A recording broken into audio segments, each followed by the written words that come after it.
Berapa atasanmu sanggup memberi gaji sehingga begitu enteng kau tinggalkan solatmu? Apa yang dijanjikan istrimu sehingga begitu enteng kau berikan yang haram? Hanya rayuan sesaat, padahal dia pun akan meninggalkanmu sebelum masa tua tiba. Apa yang dijanjikan anak-anakmu? Ayah, kami akan menjagamu di hari tuamu nanti, maka berikan kami yang kami inginkan.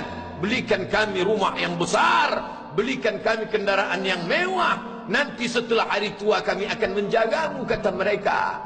Tapi setelah kita tua, dosa-dosa begitu banyak terkumpul, mereka pun meninggalkan kita di panti jompo yang penuh dengan kesunyian, hening, sepi. Suara cucu tak terdengar menangis, karena mereka pun malu mengakui kita sebagai orang tua. Suapkanlah yang haram ke mulut mereka, berikanlah yang batil ke dalam perut mereka. Itu hanya akan menjadi azab di dunia sebelum hari kiamat tiba. Ish masyikta, hiduplah sesuka hatimu. Ish masyikta, apa yang mau kau makan, makanlah. Apa yang akan kau bekerjakan, kerjakanlah. Fa innaka mayyit, tapi ingat, kau akan menjadi mayat, kau akan mati. Semua akan diminta bertanggungjawab di hadapan Allah Subhanahu wa ta'ala.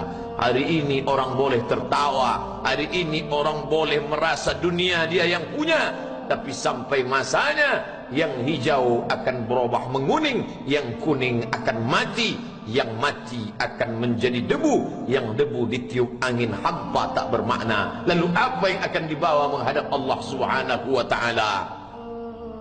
Amal saleh.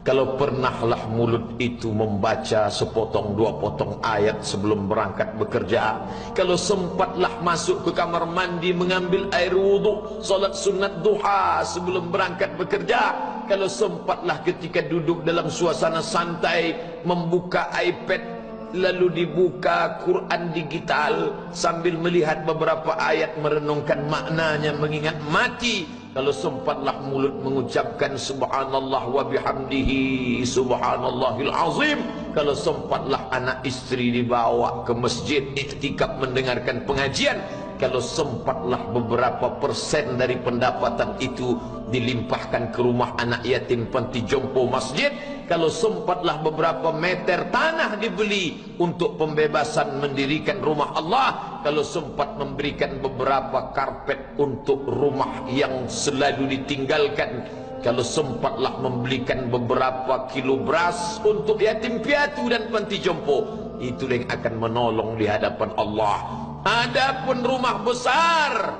dengan beberapa semen, dengan beberapa busi yang banyak, semua akan menjadi tinggal kenangan. Mereka akan menjual, membagi-baginya. Tanah yang dulu harganya semeter 100.000 sekarang sudah menjadi 5 juta. Mereka akan bagi-bagi itu semua kepada ahli waris. Lalu kita hanya membawa 3 helai kain tipis yang tidak berjahit, dan itu semua menjadi milik orang. Kalau dulu mereka kita didik dengan pendidikan yang baik, di tengah malam mereka bangun menetes air matanya, lalu dia berdoa, Rabbighfirli wa liwalidayya warhamhuma kama rabbayani shaghira, seperti tetesan embun di tengah gurun Sahara yang panas. Kalau sempatlah mereka berdoa, Allahumma ighfir lahu warhamhu wa'afihi wa'fu anhu, maka mengalirlah air yang sejuk ke tenggorokan yang kering. Kalau sempatlah mereka membeli makanan, diundangnya anak yatim, diusapnya kepala, ya Allah, terimalah sedekahku ini untuk almarhum ayahku, almarhumah bundaku. Aku tak dapat membalas budi baik mereka, ya Allah, mereka sudah mendahului aku. Maka akan mengalirlah itu sebagai perlipur lara di tengah alam barzakh sementara kiamat tiba. Tapi kalau mereka hanya dididik dengan keduniawian, dididik dengan kemewahan, disumbat mereka dengan materi, tak pernah diingatkan pada mati. Ketika kita mati, mereka pun juga akan mati perasaan ingatannya. Paling celaka lagi, mereka mengingat kita dengan mengantarkan bunga, mereka mengingat kita dengan pakaian hitam, mereka mengingat kita dengan suara musik. Mereka mengingat kita dengan memajang foto kita besar-besar di dalam rumah, dan itu hanya menjadi penghalang rahmat Allah turun. Tidak berkesan sedikit pun. Mereka sedang menyangka kalau dinyanyikanlah lagu kesenangan kita, terobat rindu hatinya. Kalau dipajangnya foto kita, dilingkarkannya karangan bunga, puas rindunya.